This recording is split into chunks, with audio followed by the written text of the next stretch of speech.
자, 이번에는 3강으로 계약의 효력과 계약을 본인 또는 상대방이 깰 때 현명하게 대처하는 방법.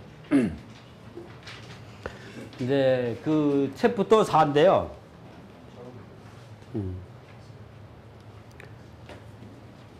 챕부터 4에 보면은 계약의 효력과 계약을 본인 또는 상대방이 깰 때, 챕부터 5를 보면 계약이 깨질 때 현명하게 대처하는 방법이 얘기인데 4장, 5장을 이번 강의 3강에서 한꺼번에 하는 거거든요. 뭐 계약의 종류는 뭐 어떤 것이 있는가 이런 것들은 뭐 그냥 보시면 되고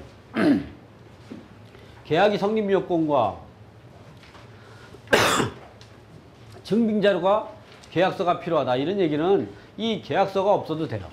사실은 이 계약 당사자 간의 의사만 일치하면 성립하게 되므로 다른 형식이나 별도의 그 절차가 없이도 필요 없다고. 그래서 계약서를 작성하지 않아도 계약금을 지급하지 않아도 계약금의 효력이 발생한다. 이렇게 나오는 거죠. 그래서 계약을 구두로 해도 첩보에 성립하고 계약다 효력에 미치지만 구두로만 하게 된다면 계약이 파기되거나 계약 내용이 부인하게 되는 경우 그 증명에서 많은 어려움을 겪게 되고 재판에도 이거 이기지 못해요. 증거가 없으니까. 계약의 효력은 발생하는데 계약서가 없으면 뭘로 증명하겠냐 이게. 나를 못 믿습니까? 내가 거짓말 살 같아요? 막 이렇게 얘기죠. 그게 받아들일 것 같아요? 상대방은 어떻게 했어요? 나는 들은 적도 없고 그런 얘기 한 적도 없고 그럼 나는 거짓말하는 사람입니까? 이렇게 하겠죠? 그러면 말하는 사람이 아까 좀 전에 말했던 사람이 아주 우스워지는 거죠. 그런 얘기는 차라리 아나님만도 못해요. 재판 과정에서 그런 얘기하면 안 받아줘요. 재판은 꼭 증거가 있어야 돼요. 그래서 우리가 계약을 할 때 계약한 내용을 계약서로 작성해서 증빙자료로 낸다. 우리가 계약서를 다른 말로 보내면 처분문서라고 하죠. 계약서를 우리 용어도 조금씩은 많이 몰라도 계약서를 우리가 법원 법원에서 판결 내릴 때 판례에서는 법원 판례에서는 어떻게 하면 처분문서라고. 당연히 계약서가 이 돈을 받고 계약서를 쓰게 되면 그만큼은 채무자가 되는 거거든요. 처분한 거죠. 임대차 계약 쓰면 그만큼 처분한 겁니다. 뭐 매매 계약 쓰면 당연히 뭐 처분한 거죠. 대법원 2008-96291 판결에서 계약이 성립을 위한 의사표시의 객관적 합치를 여부를 판단함에 있어 처분문서인 계약서가 있는 경우에는 특별한 사정이 없는 한 계약서에 기재된 대로 의사표시의 존재 및 내용을 인정해야 한다. 이러한 이유로 처분문서인 계약서를 잘 작성해두면 훗날 분쟁의 소지도 없애고 완전한 계약 이행의 목적을 달성할 수 있다. 이렇게 나오는 거죠. 계약의 효력과 계약의 해제와 해지. 계약이 뭐 효력은 아까 살펴봤고 이번에는 계약의 해제는 뭐냐?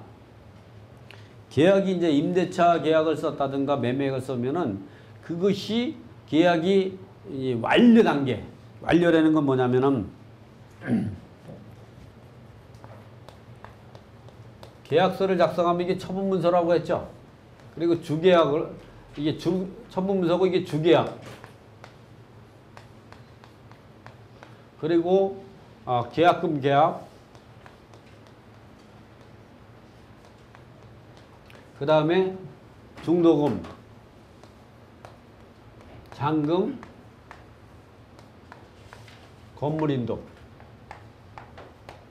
뭐 또는 건물인도와 소유권 이전 등기. 뭐 임대차 같은 경우는 주택을 인도할 테고 매매인 경우는 소유권 이전 등기하게 되겠죠. 지금 이거는 매매나 임대 다 아울러서 설명을 드리는 거예요. 계약이 효력이 되는 거는. 그러면 계약금은 계약금을 지급하는 행위.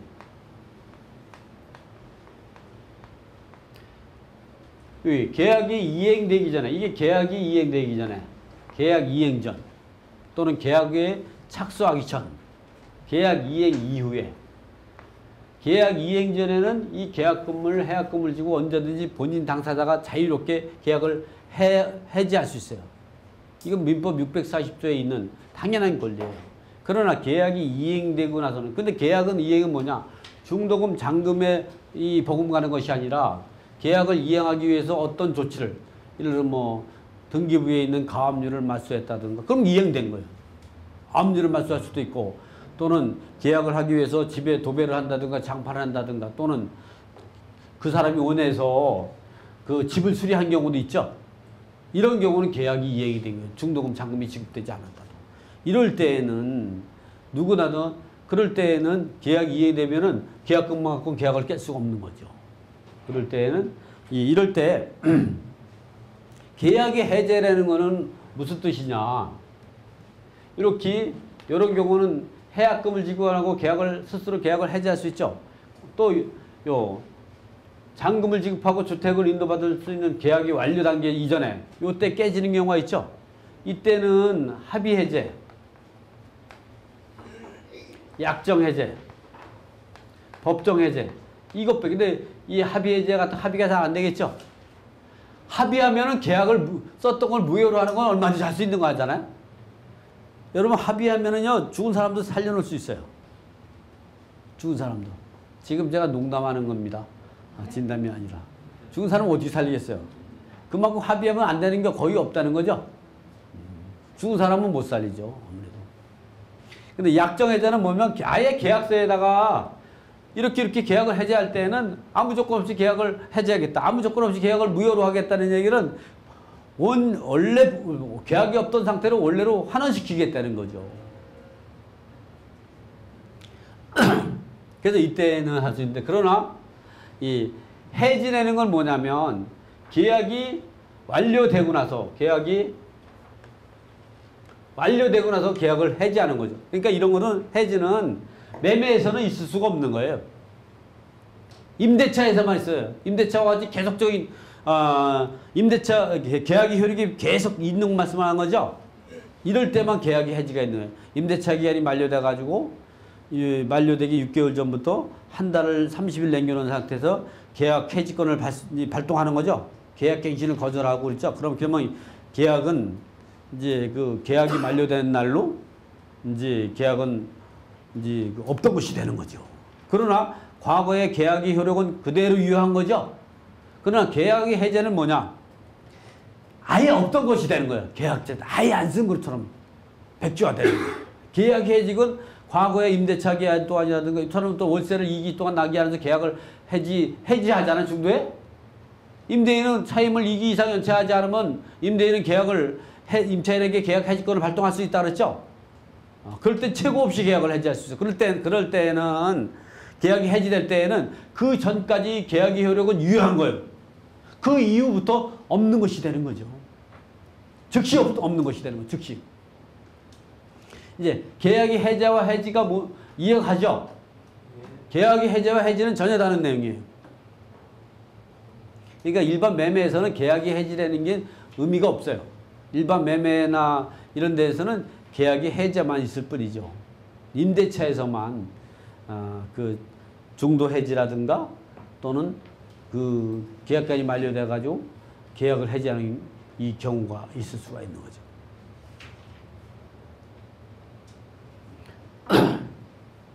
그 내용을 써놓은 거죠.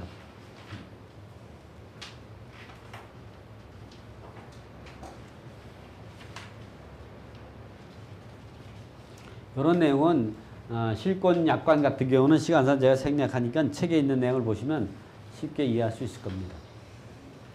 해지 의미도 지금 설명을 드렸고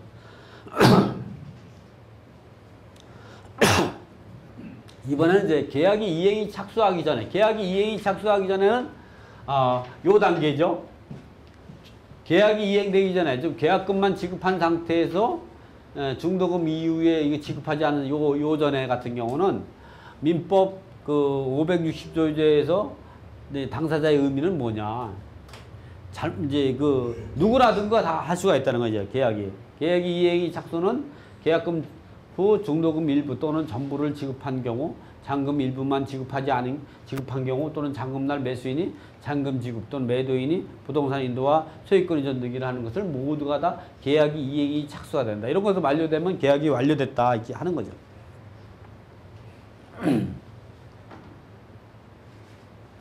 계약이 이행 전에 계약금을 해약금으로 지급하고 계약을 해지할 수 있는 거는 우리가 법으로 보자는 이게 민법 565. 아까 제가 640조라고 이제 거짓말을 했죠. 그게 아니고 565조입니다. 법정을 제가 잘못 얘기했어요. 뭐 설명을 안 해줘도 뭐 이제 넘어갈 것 같지만 그래도 이제 설명을 해줘야 될 것 같아서. 계약금이 전부 일부를 지급하지 않고 계약이 해제될 경우는 이제 이때는 계약을 계약금 계약이 완료되지 않았죠? 그럼 해약금이 안 되는 거예요.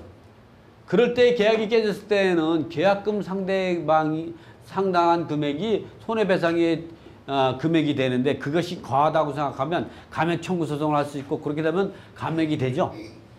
여러분이 계약을 잘못해서 계약금을 몰수당해야 되는 그런 상황에서도 그냥 몰수당하지 말고 감액 청구 소송을 하면요. 다음 얼마 돌려받아요. 그때 변호사를 쓰면 안 되죠. 나 홀로 소송을 해야 돼. 그래 들어가는 인건비가 나밖에 이제 인건비가 없죠. 그래야 돌려받더라도 돌려받는데 변호사비 빼고 나면 손해가 나와. 그런 바보 같은 행동을 하면 안 되죠. 그래서 요즘에는 소송을요. 변호사 없이 나홀로 소송하는 사람이 참 많습니다. 그러면 나홀로 소송이 변호사보다 더 잘할 수가 있어요. 변호사는 너무 업무가 폭주해가지고요. 하루에 몇 건을 소송을 하다 보니까 자기가 소송을 해왔는데 자기가 어떤 거 갖고 재판에 왔는지 그걸 그때 찾아 이게 전배 찾고. 저 재판 많이 해봤거든요. 나홀로 소송을. 저랑 변호사하고 싸우면 제가 변호사에 대해서 이제 무시하는 건 아니지만 제가 무시할 수 있는 게 아니지만 변호사 싸우면 제가 승률이 높아요. 이길 것 같죠? 제가 그런 쪽도 많이 도와드리고요. 그럼 나중에 필요하시면 제가 지금 뭐 변호사법 위반 이런 얘기 있기 때문에 뭐 소송은 대신해 줄 수 없지만 나홀로 소송하는 건 제가 도와드릴 수 있어요. 계약금 일부 전부 넣었을 때는 이제 안 된다.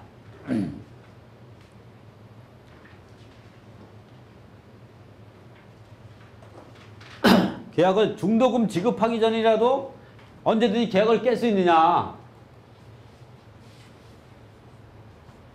중도금 지급기일 전이면 계약이 이행되기 전이죠.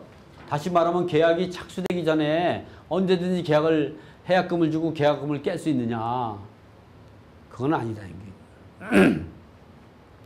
우리가 이제 요거를 계약서를 언제 작성했냐면 5월 1일 날 계약서를 작성했다고. 중도금을 2월 1일 날, 잔금을 7월 1일 날 이렇게 6월 30일 날 이렇게 하겠다고. 요거는 5월 31일 이렇게 해서 했을 때 이 30일 이전에는 해약금으로 지급하고 계약을 해지할 수 있겠죠? 있죠? 네. 그런데 이 중도금하고 잔금 규정은요, 누구를 보호하기 위해서 만들었을까요? 임차인, 임대인, 매도인, 매수인. 매도인하고 임대인은 같은 레벨이죠? 매도인과 임대인을 보호하려고 만들어졌을까요? 매수인이라든가 임차인을 보호하려고 했을까요? 그렇죠? 왜? 매도인이라든가 임대인은 돈을 빨리 좀 좋죠? 그렇기 때문에 이거는요, 임대인이나 임차인이나 매수인이 자기가 돈을 빨리 내서 빨리 땡겨서 돈을 지급하는 건 아무 하자가 없어요. 그러니까 이 사람이 매도인이 집값이 많이 올라가니까 팔라고 하죠? 그럴 땐 빨리 돈을 지급하면 돼요. 통장이 있죠? 5월 30일인데 5월 15일 날 지급해도 되는 거예요. 5월 10일 날 넣어도 되고 5월 2일 날 넣어도 돼. 집을 팔라고 그래. 입금하면 계약이 이행된 거죠. 그 사람은 다른 사람도 못 팔아. 그래서 이 내용이 나온 거예요. 예, 중도금 언제든 계약을 해지할 수 없다. 채무 이행 기일 이전에는, 그러니까 이게 누가 돈을 내야 되는 사람이니까 채무는 누구냐면은 그 임차인이나 매수인이 되는 거죠. 매수인이 돈을 지급해야 되니까 채무를 갚아야죠. 좀 채무의 이행 기일 이전에 예, 착수하지 아니하기로 하는 특약을 하지 않은 한, 특약 사정이 없는 한은 이행기일 전에도 언제든지 이행에 착수할 수 있다. 이런 얘기죠. 그러니까 이런 거를 없앨 때는 특약사항란에다가 계약서 중간에 특약사항란에 반드시 예, 중도금 이전에 지급해서는 안 된다. 이런 특약사항을 넣어야 되는 거예요. 그런 내용이 없는 한은 언제든지 착수할 수 있다는 거 지금 판례를 읽어드리는 거예요. 대법원 92-323이죠. 여러분이 계약을 할 때 이 사람이 미리 잔금을 지급하는 게 내게 불리하다 그러면 그런 투약을 넣는 게 좋고, 내가 잔금을 미리 이 사람이 빨리 집이 올라가지고 빨리 팔 것 같다고 생각하면 어떻게 빨리 하고 그런 조항 없이 바로 중도금을 지급하면 되죠. 중도금만 지급하고 잔금은 이때 지급하면 되는 거죠. 네? 이때는 내 권리죠. 이때까지는 계약 위반 아니에요. 중도금 빨리 집어넣고 이거는 잔금은 잔금 날짜 지급하면 되는 거예요.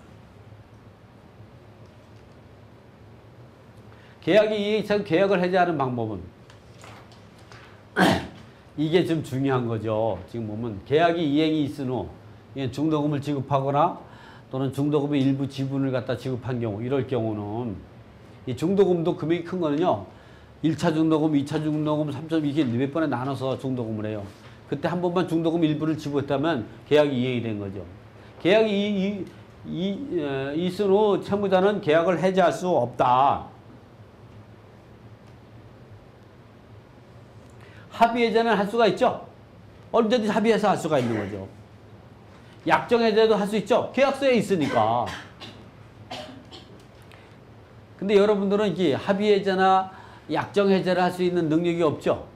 뭐 다투면 원성만 높여서 싸우기만 하잖아. 그러잖아? 그것도 안 해주냐고 말이야. 어? 5천만 원 돼. 1,000만 원 받. 그거면 됐지. 이걸 갖고 뭘 그렇게 하냐고 말이야. 그럼 그 사람 법으로 가요. 법으로 하면 그 사람이 이겨. 그럼 여러분은 5천만 원 줘야 돼.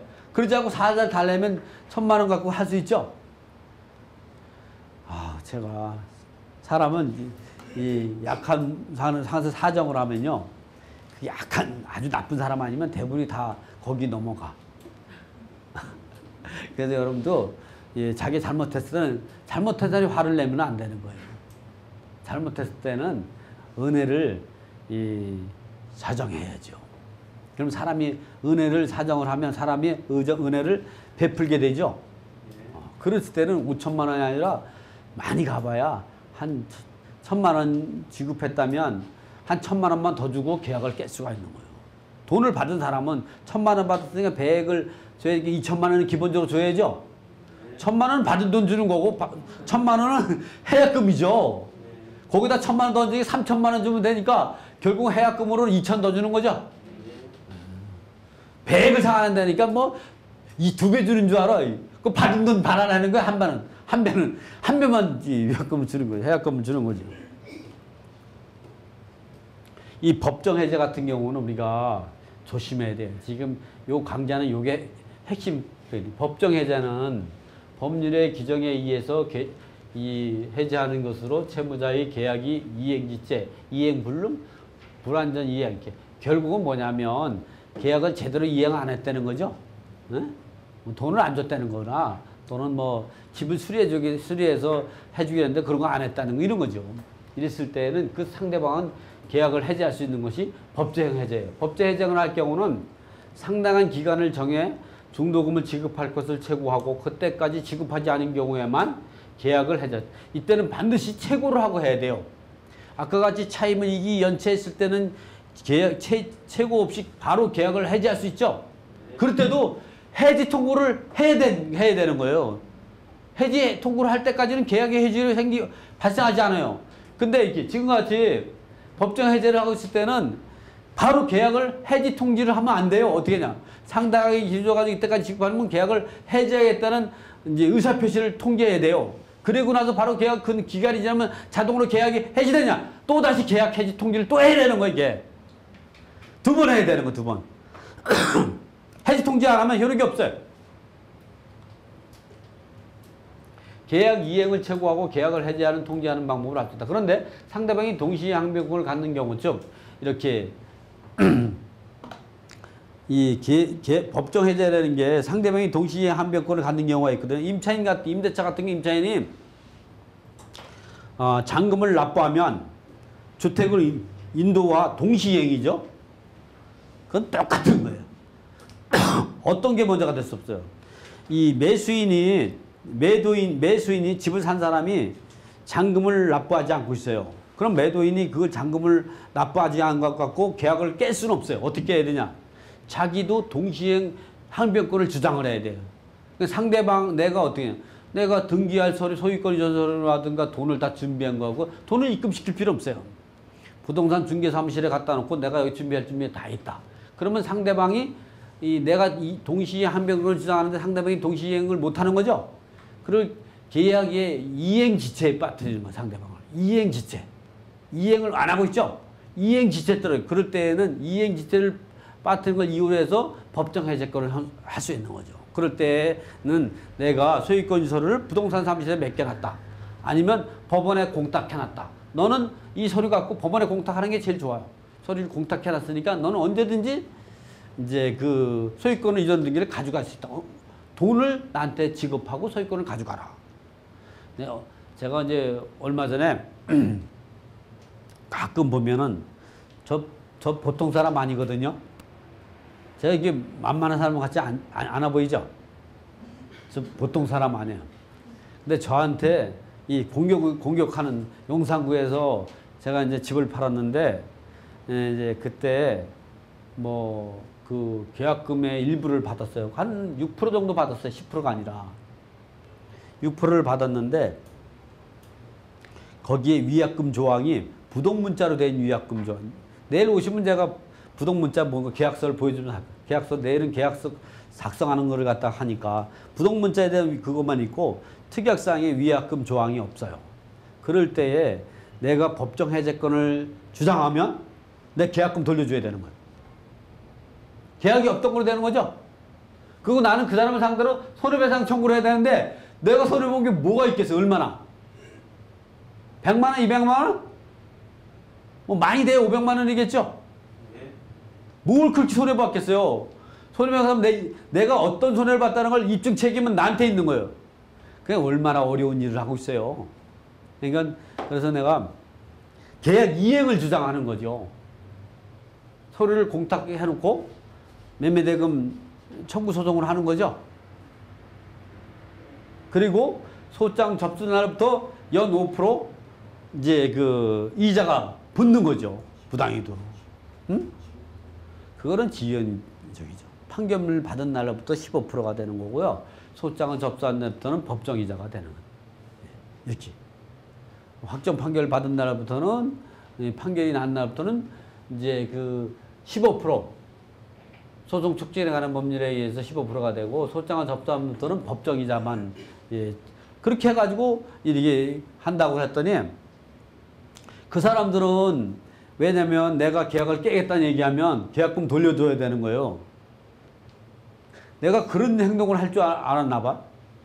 나는 그렇게 하지 않고요. 계약 이행 쪽으로 갈 겁니다. 지금 그 얘기를 지금 설명을 조금 있으면 계속 할 얘기예요. 여러분들도 위약금 조항이 없다면 계약을 내가 법정 해제권은 상대방이 잘못을 채권자만이 법정 해제권이 있는 거예요. 채무자는 계약을 위반한 사람이라고 했죠. 채권자는 계약을 위반하지 않은 사람을 말하는 거죠. 채권자만이 채무자에게 계약 해제권을 법정 해제권을 행사할 수 있다는데 위약금 조항이 없으면 본인이 계약을 없다고 하는 거예요. 그럼 없으니까 계약금 돌려줘야죠. 난 그 사람한테 손해배상 청구해야 되는데 내가 입증해야 돼. 그 입증이 되겠냐 이게. 근데 위약금 조항은 뭐냐면 계약이 법정 해제되면 그 상대방이 잘못해서 계약 위반해서 채무자가 위반해서 법정 해제권을 행사하게 되면 그 채무자는 채권자에게 이제 위약금을 지급해야 된다 이런 위약금 조항이 있거든요. 그때 위약금 조항은 계약금으로 할 수도 있고 뭐 금액을 높일 수도 있고 막 그래요. 그래서 그런 부분들이 위약금 조항이 없다. 그랬을 때에는 그냥 법정 해제권을 주장하면 안 돼요. 채권자가 계약을 해제하겠다 하면은 이제 채무자는 완전히 뭐 계약금을 돌려받는, 일단은 계약금을 돌려줘야 돼요. 손해배상은 채권자가 해야 돼. 별도로 변호사, 법원에다가. 그러니까 이게 얼마나 황당했냐. 그러니까 지금은 우리가 이제 계약이 이행이 된 상태에서 또는 계약이 이행되기 전에도 이제 그 계약을 내가 계약을 이행한 중도금을 지급하지 않을 때 계약이 그런 상태에서 또는 계약금만 지급한 상태에서도 계약을 위반해 가지고 계약을 깰 때 그 채권자가 계약을 깰 때에는 위약금 조항이 없으면 조심해야 돼요.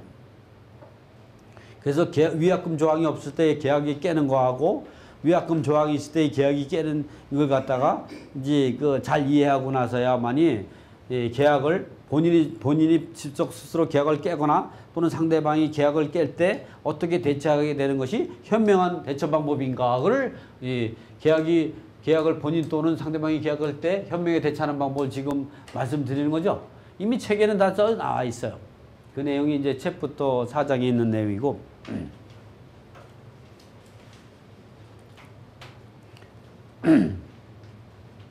자, 그러면 계약을 법정 해제를 우리가 하는데, 그러면 법정 해제를 하는데,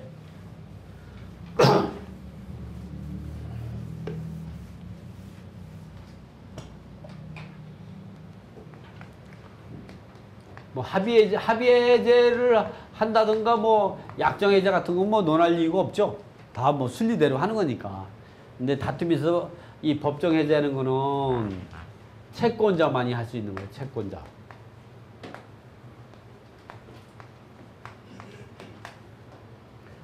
채무자가 불가능. 채무자는 계약 위반자.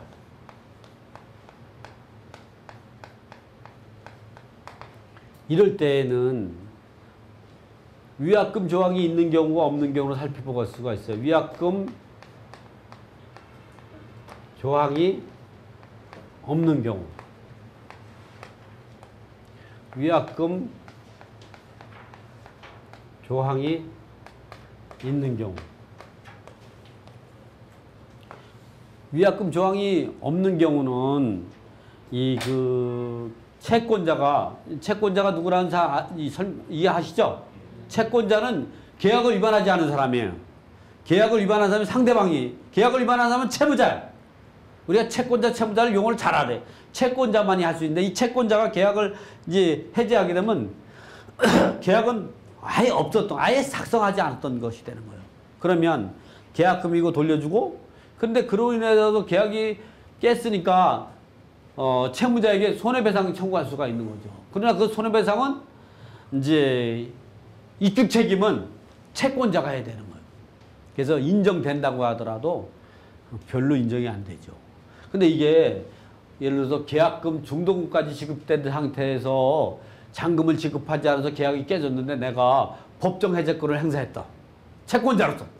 그러면 어떻게 해서 계약금 중도금까지 다 돌려줘야 되는 거예요. 생각을 해봐요. 내 주머니에 있던 돈이 내 통장에 들어왔던 것이 다시 돌려주는 거죠. 그러고 나서 나는 어디로 가냐? 어려운 길을 가는 거예요. 여러분 이 도 닦을 때 어떻게 했어요? 산 위로 가죠. 험한 산에 가서 도 닦죠. 응? 그때 가보면 그냥 올라갈 때 짐승도 있고 이 돌풀이도 있고 거기다가 더울 때는 얼마나 덥겠어요. 산속으로 올라가서 하려고 그러면. 추울 때 또 얼마나 춥겠어.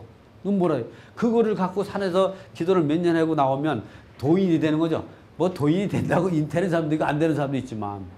근데 내가 계약금 중도금까지 다 지급했는데 그걸 내가 스스로 다 주고 돌려줘야 돼요. 내가 스스로 내 무덤을 내가 파는 거예요. 그리고 내가 들어가서 죽는 거죠.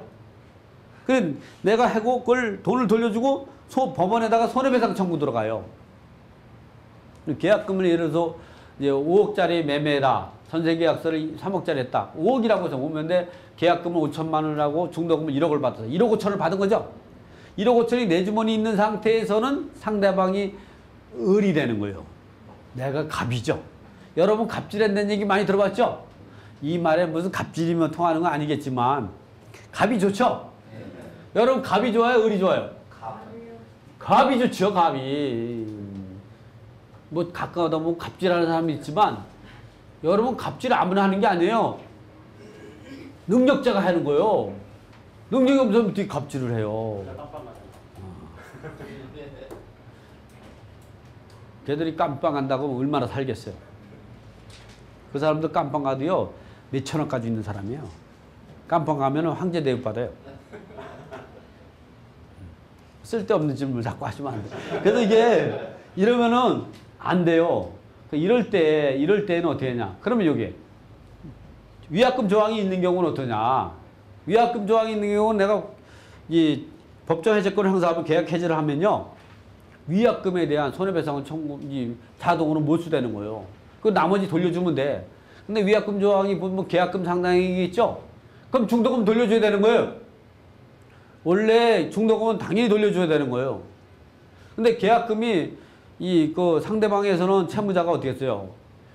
위약금이 과하다 그러면 감액 청구 소송할 수 있어요. 그럼 또 감액돼요. 그러니까 그 손해배상이라든가 이 위약금이라는 건 많다고 해가지고 상대방을 겁을 줄 수 있지 모르지만 그걸 다 몰수당하지 않아요. 그러니까 어떻게 했냐. 계약금 중도금까지 지급한 상태에서 위약금 조항이 있다든가 특히 위약금 조항이 없을 때는 어떻게 했어요? 계약 이행으로 가야지. 계약을 이행을 본인도 채권자가 할 생각은 없어요. 왜? 돈만 받으면 되죠. 그럴 때는 계약 이행을 주장하는 이유는 뭐냐면 내가 유리한 점유에서 손해배상 금액을 더 많이 받으려고 하는 거죠. 이미 중도금까지 1억 5천이 내가 들어왔으니까 5천만 원 갖고는 만족하지 못하는 거지. 그럴 때에는 합의해제로 가면 어떻게 했어요? 5천만 원 당연히 포기하는 거고 합의할 때 내가 계약금도 안 받고 합의해 줄 수 있겠어요? 중도금까지 받았는데 그리고 나서 중도금에서 일부 내놔라. 1,000만 원만 더 내라. 그러면 어떻게 해?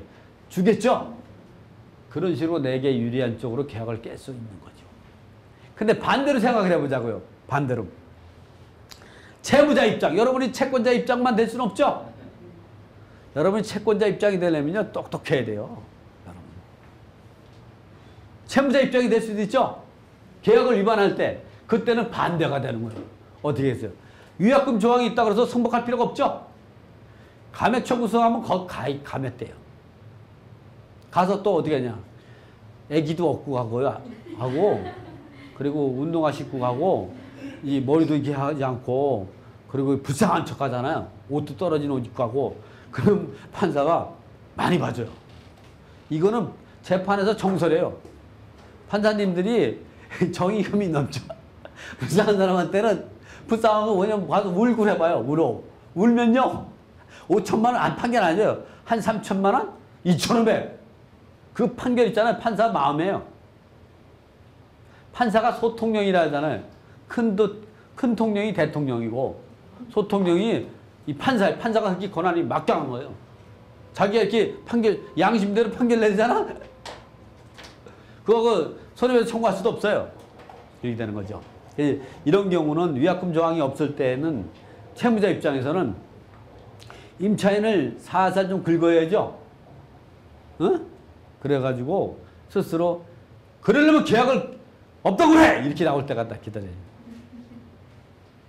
그러면 그거 녹취해놨다가 그 사람하고 다시 소통할 필요 없어요. 법원에다가 이제 부당이득 반환 청구 소송하면 돼요.